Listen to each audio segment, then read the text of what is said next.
Hello बच्चों, क्या हालचाल। मैं अंकित आज आप सभी का स्वागत करता हूं आपके अपने चैनल केमिस्ट्री विद फन में। और आज हम आए हैं फ्रेशली न्यू टॉपिक के साथ जो कि क्लास 10th के बच्चों के लिए काफी हेल्पफुल होगा।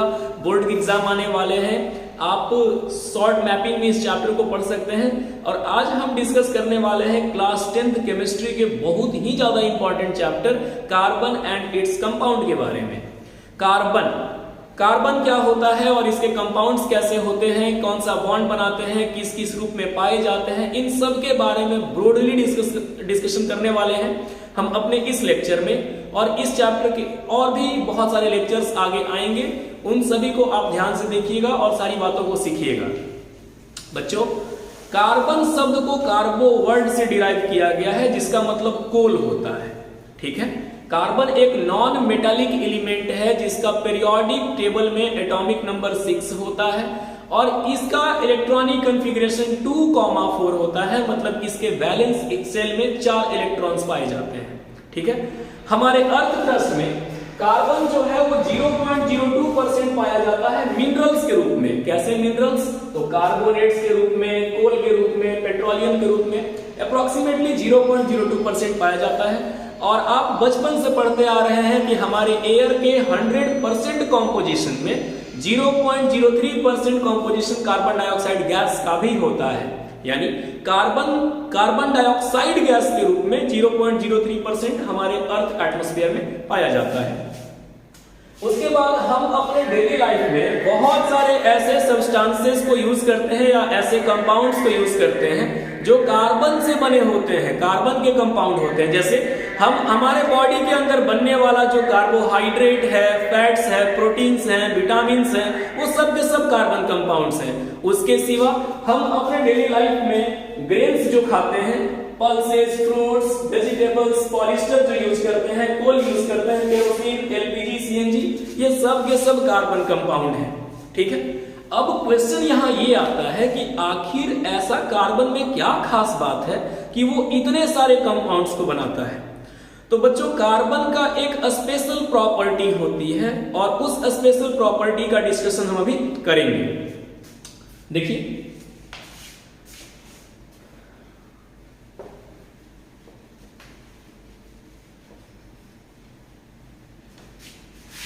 कार्बन की अपनी एक खासियत होती है जिसके बारे में हम आपको इस लेक्चर में बताएंगे और आप इसे कॉपी में नोट करते चलना।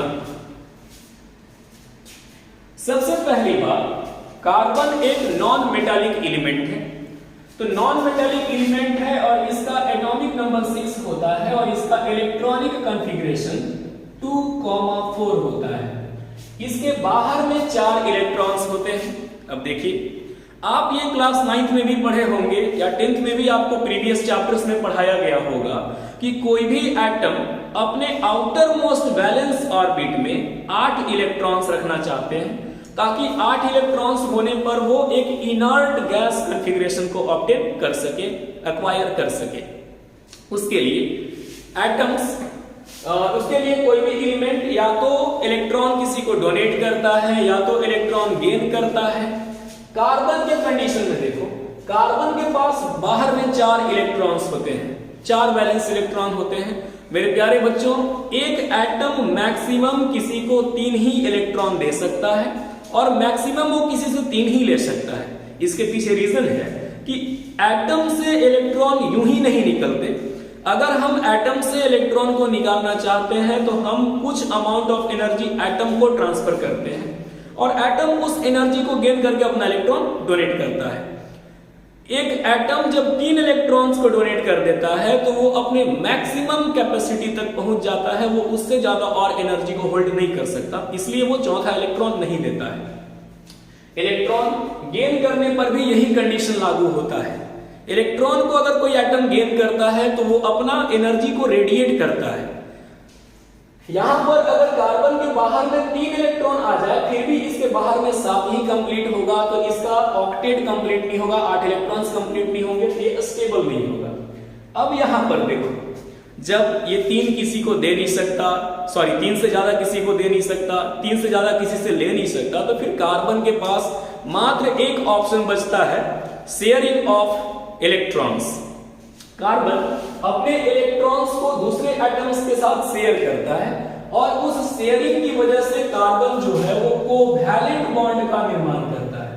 कोवैलेंट बॉन्ड, कोवैलेंट बॉन्ड किसको कहते हैं? तो जब दो एटम्स के इलेक्ट्रॉन्स आपस में म्यूचुअली शेयर्ड होते हैं जिससे उन दोनों का ऑक्टेट या ड्यूप्लेट कंप्लीट हो जाता है, तो ऐसे म्यूचुअल शेयरिंग से बने हुए बॉन्ड को कोवैलेंट बॉन्ड कहा जाता है बच्चों। ठीक है, और कार्बन के अंदर दो खास गुण होते हैं जिनकी वजह से कार्बन के मिलियंस ऑफ कंपाउंड्स हैं, मोर देन 5 मिलियंस। कार्बन एकमात्र ऐसा एलिमेंट है जिसके पास 50 लाख से ज्यादा कंपाउंड होते हैं। तो 50 लाख से ज्यादा कंपाउंड बनाने के पीछे उसका दो प्रॉपर्टी होता है। सबसे पहला प्रॉपर्टी है कार्बन का टेट्रावैलेंसी। सबसे पहला प्रॉपर्टी कार्बन का टेट्रावैलेंसी और दूसरी प्रॉपर्टी है कार्बन की, वो है self linking property. Self linking property. Self linking property कहने का मतलब है एक कार्बन दूसरे कार्बन के साथ एक लंबा चेन बनाता है। एक कार्बन दूसरे कार्बनों को अपने में जोड़ता है और एक लॉन्ग चेन का फॉर्मेशन करता है, ब्रांच का फॉर्मेशन करता है, साइकिल्स का फॉर्मेशन करता है, साइक्लिक कंपाउंड्स का फॉर्मेशन करता है। ठीक है, तो यार टेट्रावैलेंसी क्या है भाई? तो टेट्रावैलेंसी कहने का मतलब है कि इसके बाहर में 4 इलेक्ट्रॉन होते हैं बच्चों, और इसको अपने बाहर में 8 पूरा करने के लिए 4 किसी से शेयर करना पड़ता है। अब ये ले और दे तो नहीं सकता है, इसलिए ये 4 इलेक्ट्रॉन किसी से शेयर करता है और शेयर करके कोवैलेंट बॉन्ड बनाता है। तो चूंकि कार्बन एक बार में 4-4 सिमिलर एटम्स को या डिफरेंट एटम्स को जोड़ सकता है, तो इस चीज को हम कहते हैं टेट्रावैलेंसी। और दूसरी बात, सेल्फ लिंकिंग प्रॉपर्टी क्या है? तो सेल्फ लिंकिंग प्रॉपर्टी कहने का मतलब होता है कि कार्बन के अंदर या ग्रुप 14 के एक और एलिमेंट सिलिकॉन के अंदर ऐसा प्रॉपर्टी पाया जाता है कि एक एटम दूसरे एटम को इस टाइप से लॉन्ग चेन में जोड़ सकते हैं और इसी को कहा जाता है द सेल्फ लिंकिंग प्रॉपर्टी। और सेल्फ लिंकिंग प्रॉपर्टी को दूसरे वर्ड में कैटेनेशन भी कहा जाता है बच्चों। ये कार्बन का अपना एक स्पेशल प्रॉपर्टी है। इसके सिवा कार्बन कुछ इस टाइप से ब्रांच चेन का भी निर्माण करता है, इस टाइप से, तो ब्रांच में भी पाया जाता है। वो साइक्लिक कंपाउंड का भी निर्माण करता है। ठीक है, अब इसके आगे देखिए, इसके आगे हम डिस्कस करेंगे एलोट्रॉप्स ऑफ कार्बन। ठीक है, तो एलोट्रॉप किनको कहा जाता है? तो एलोट्रॉप कहा जाता है कि अगर कोई एलिमेंट एक ही कॉम्पोजिशन से बना हो या अगर कोई एलिमेंट एक से ज्यादा रूप में पाया जाता है तो हम कहते हैं कि भाई वो एक एलिमेंट का एलोट्रॉप है। मतलब उनका कॉम्पोजिशन सेम होगा, बस रूप अलग अलग होगा। तो कार्बन के 3 एलोट्रॉप होते हैं। एक होता है डायमंड, एक होता है ग्रेफाइट और एक होता है बकमिंस्टर फ्लोरीन। हम तीनों के बारे में भी बातें करेंगे।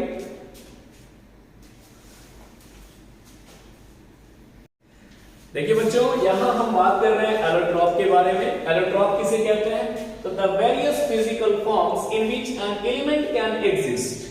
अगर कोई एलिमेंट अलग अलग भौतिक रूपों में एग्जिस्ट करता है, पाया जाता है, तो हम कहते हैं कि वो उस एलिमेंट का समरूप है, जिसे एलोट्रॉप कहा जाता है। ठीक है, तो कार्बन जो है वो 3 एलोट्रॉप्स में पाया जाता है। एक होता है डायमंड के रूप में, एक ग्रेफाइट के रूप में और एक बकमिंस्टर फ्लोरीन के रूप में। हम एक एक करके इन तीनों के बारे में, इनकी प्रॉपर्टीज, इनका फिजिकल और केमिकल प्रॉपर्टी जो है, इनका स्ट्रक्चर, इनका बॉन्ड स्ट्रेंथ, इन सब के बारे में डिस्कशन करेंगे। आप इस एलोट्रॉप का डेफिनेशन और इनके एलोट्रॉप्स को नोट कर लें। उसके बाद हम चलते हैं डायमंड के प्रॉपर्टीज की ओर। चलिए अब हम डिस्कस करते हैं सबसे फर्स्ट एलोट्रॉप के बारे में, जो है डायमंड, हीरा। इसका नाम तो आप सुने ही होंगे। ठीक है, हीरे की पहचान तो एक जौहरी ही कर पाता है। ठीक है, आज हम डिस्कस करने जा रहे हैं सबसे पहले इस allotrope of carbon, the first allotrope of carbon, diamond के बारे में। और सबसे पहला बात है कि डायमंड क्या होता है भाई? डायमंड एक कलरलेस ट्रांसपेरेंट सब्सटेंस होता है जिसमें एक्स्ट्रा ऑर्डिनरी ब्रिलियंस पाया जाता है। मतलब कि ये ट्रांसपेरेंट है, कलरलेस है और बहुत ज्यादा चमक होती है इसके अंदर। उसके बाद इसको नेचुरली प्राकृतिक रूप से पाए जाने वाला सबसे कठोर पदार्थ कहा जाता है, द हार्डेस्ट सब्सटेंस। इससे ज्यादा हार्ड कुछ भी नहीं होता नेचुरली पाए जाने वाला। तीसरा है कि डायमंड जो है वो इलेक्ट्रिसिटी का कंडक्शन नहीं करता है, यानी ये बैड कंडक्टर ऑफ इलेक्ट्रिसिटी है। अब क्वेश्चन है कि डायमंड आखिर इलेक्ट्रिसिटी को कंडक्ट क्यों नहीं करता, इसका मेल्टिंग पॉइंट, बॉइलिंग पॉइंट इतना हाई क्यों होता है, अप्रोक्सीमेटली 3300 to 3500 डिग्री सेल्सियस।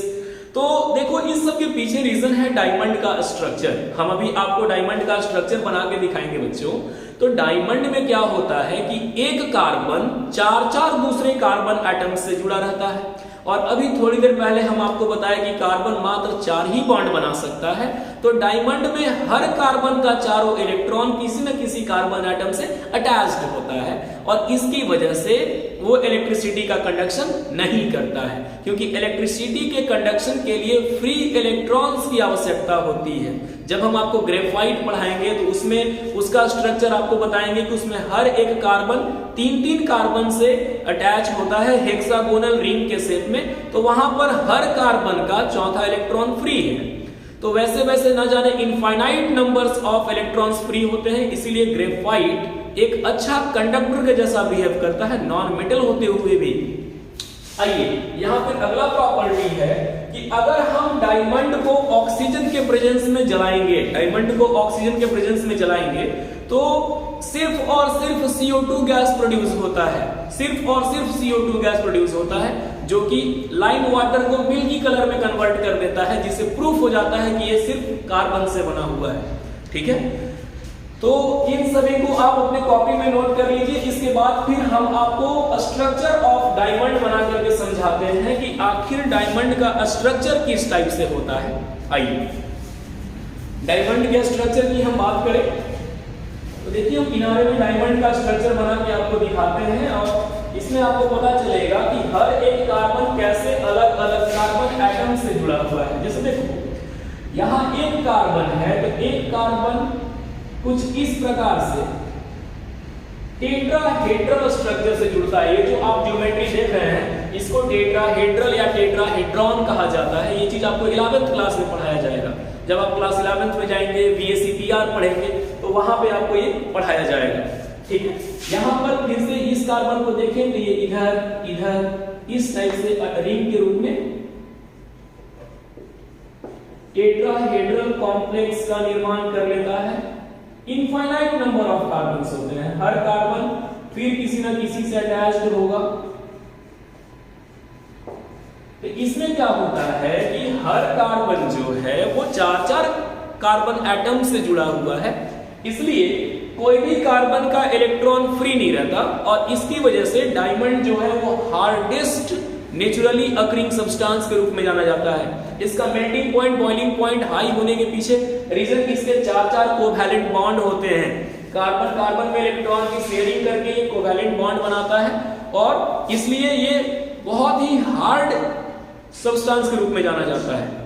इसके बाद इसमें चूंकि एक भी इलेक्ट्रॉन फ्री नहीं है, सारे इलेक्ट्रॉन किसी न किसी कार्बन से अटैच्ड है हर कार्बन का, इसीलिए फ्री इलेक्ट्रॉन्स की कमी के कारण ये डायमंड आपका इलेक्ट्रिसिटी का पुअर कंडक्टर या बैड कंडक्टर होता है, वो कंडक्ट करता ही नहीं है। तो आप इसके स्ट्रक्चर को भी नोट कर लें। इसके बाद हम लोग बात करेंगे ग्रेफाइट के बारे में। नोट कीजिए।